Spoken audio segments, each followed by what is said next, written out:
Today we will learn about EVS 1 subject and our topic name is busy at work, our internal organs. So let's start. Can you recall? Take a large sheet of thick paper about the height of a child in the class. Put it on the wall as shown in the picture and secure it with tapes. Ask one student to stand against it and another to draw the outline of the body. Students, तो यहाँ पर आपको एक activity करनी होगी। Okay, अपनी class पर आपको एक लार्ज शीट लेना है जो थिक पेपर से बना होगा और इसकी हाइट कितनी होगी, जितनी आप लोगों की हाइट है। ओके, तो इतनी हाइट का एक पेपर आप ले सकते हो और फिर आपको क्या करना है स्टूडेंट्स, ये शीट को आपकी क्लास के वॉल पर इसको चिपकाना है। ओके, आप टेप लगाकर भी आप इसे चिपका सकते हो। पहले तो स्टूडेंट्स आप शीट को इस तरह वॉल पर चिपकाओगे। देखो, आपको स्टूडेंट्स पिक्चर में भी दिया है। फिर आपको क्या करना है, एक चाइल्ड को उसके सामने स्टैंड करना है। ओके, उसके सामने खड़ा करना है और दूसरा जो स्टूडेंट होगा तो वो उसकी बॉडी का आउटलाइन निकालेगा। ओके, जैसे कि स्टूडेंट्स इस पिक्चर में आपको दिया है, तो उस तरीके से आपको ये एक्टिविटी करना है। Now get other students to point out the right places of the following organs within the outline: the brain, lungs, heart and stomach. उसके बाद स्टूडेंट्स आप एक एक करके क्या कर सकते हो, स्टूडेंट्स को आगे बुला सकते हो। ओके, उनका ऑर्गन्स जो है अपने बॉडी में जो आउटलाइन आपने बनाया है, तो उस आउटलाइन में कहाँ पर वो ऑर्गन्स होगा, हो सकता है उसके राइट प्लेस में, वहाँ पर निकालना होगा या फिर वहाँ पर पॉइंट आउट करना होगा। जैसे कि स्टूडेंट्स आपको यहाँ पर दिया हुआ है brain, lungs, heart and stomach.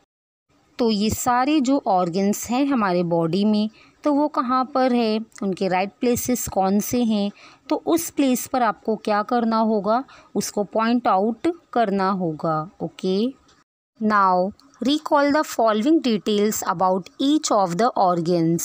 Question number 1 is, in which cavity of the body is it situated? जैसे कि एक स्टूडेंट को अगर आपने बोला है या फिर टीचर ने बोला है कि ब्रेन कहाँ पर है, ओके, उसको आप क्या करो, पॉइंट आउट करो इस आउटलाइन में। तो ब्रेन कहाँ पर आता है, ये हमें पता है कि जो क्रैनियल कैविटी होती है तो वहाँ पर आता है। Okay, now second is, what is its function? तो ये जो सारे ऑर्गन्स हैं स्टूडेंट्स, तो इनके फंक्शन क्या है? Okay, now third is, which are the bones that protect it? तो जैसे कि स्टूडेंट्स हमारे जो इंटरनल ऑर्गन्स होते हैं, तो उनको प्रोटेक्ट करने का काम कौन करता है, बोन्स करता है। Can you tell what bodily needs or sensations do you become aware of even though you are reading a book? तो जैसे कि हर एक चीज़ के लिए हमें बॉडीली जो नीड्स होती है, तो ये ज़रूरी होती है। Processes like respiration, digestion go on inside the body continuously with the help of certain organs. Let us learn something about these processes and the organs that carry them out. तो हमारे body में जो भी system है, जो भी processes से चलती है, तो ये ऑर्गन्स की हेल्प से चलती है। ओके, जैसे कि रिस्पायरेशन है, डाइजेशन प्रोसेसेस है।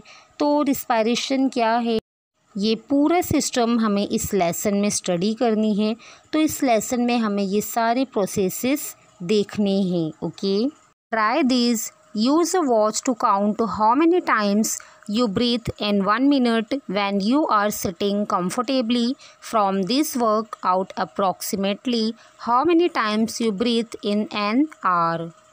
स्टूडेंट्स, ये एक छोटी सी एक्टिविटी है। ओके, और ये आप कर सकते हो। आप जब कंफर्टेबली बैठे हो तो आपको स्टूडेंट्स क्या करना होगा, आपके सामने वॉच होगी। ओके, और उसमें देखना है कि 1 मिनट में कितने टाइम्स ब्रीथ करते हो, तो ये आपको काउंट करना होगा। ओके, 1 मिनट में अगर आप वहाँ पर मेजर कर पाओगे, काउंट कर पाओगे कि कितने टाइम ब्रीथ करते हो, तो आप 1 आवर निकाल सकते हो। तो स्टूडेंट्स ये एक छोटी सी एक्टिविटी है। Okay, respiration. We need air, water, and food to live. It is necessary for the body to get a continuous supply of oxygen. We get this oxygen from the air through breathing. That is why we breathe continuously in our body. There are organs that carry out the work of respiration. Read their names in the diagram on the next page and also their description. तो students, हमें जीने के लिए air चाहिए, okay, water चाहिए और food चाहिए। तो हमारे बॉडी का जो पूरा काम चलता है, तो उसके लिए हमें कंटिन्यूसली ऑक्सीजन का सप्लाई होना काफ़ी ज़रूरी होता है। ओके, और ये ऑक्सीजन हमें कहाँ से मिलता है? एयर से मिलता है। ओके, जब स्टूडेंट्स हम एयर लेते हैं, ब्रीथिंग करते हैं, तो उस टाइम एयर हमारी नोज़ से अंदर जाती है। तो ब्रीथिंग करने के टाइम ऑक्सीजन अंदर ले रहे हैं और इसीलिए हम लोग कंटिन्यूसली ब्रीथिंग करते हैं, बिकॉज़ हमारे बॉडी को कंटिन्यूसली ऑक्सीजन की सप्लाई ज़रूरी होती है। तो कई सारे जो ऑर्गन्स हैं स्टूडेंट्स, तो ये रिस्पायरेशन का काम करते हैं। ओके, तो देखिए कौन सी ऑर्गन्स हैं, तो ये हम देखते हैं नेक्स्ट पेज पर। ओके, वहाँ पर हमें डायग्राम दिया हुआ है। तो फर्स्ट यहाँ पर हमें दिया है नोज़, उसके बाद है स्टूडेंट्स विंड पाइप या फिर उसे ट्रैकिया भी कहा जाता है। ओके, फिर आता है लंग्स और नेक्स्ट है डायाफ्राम। ओके, तो स्टूडेंट्स नोज़ से हम लोग क्या करते हैं? ब्रीथिंग करते हैं और हम ऑक्सीजन लेते हैं और नोज़ के थ्रू ही स्टूडेंट्स ऑक्सीजन हमारे बॉडी के अंदर जाता है। कहाँ से जाएगा? ये विंड पाइप होता है। ओके, देखो आपको पिक्चर पर दिखाई दे रहा है, ये विंड पाइप होता है इस तरीके का। इसके थ्रू ये एयर जो हम नोज़ से ले रहे हैं, ऑक्सीजन ले रहे हैं, तो ये जाएगा विंड पाइप में। ओके, फिर क्या होता है? देखिए यहाँ पर स्टूडेंट्स आपको विंड पाइप के 2 पार्ट्स दिख रहे हैं। तो उसके बाद ये दोनों ब्रांचेस के थ्रू ये जाता है हमारे लंग्स में। ओके, और यहाँ पर लास्ट में हमें दिया हुआ है डायाफ्राम। तो इसका क्या फंक्शन है? लंग्स का क्या फंक्शन है? तो ये हम देखने वाले हैं। Okay, the diagram above shows our respiratory organs. When we inhale, the air from outside goes into the trachea and through its branches into the lungs. In the lungs, these branches divide further into smaller and smaller branches. At the end of the last branches, there are air sacs or alveoli. तो जैसे कि students हमने देखा कि nose के through हम लोग क्या कर रहे हैं? ऑक्सीजन ले रहे हैं।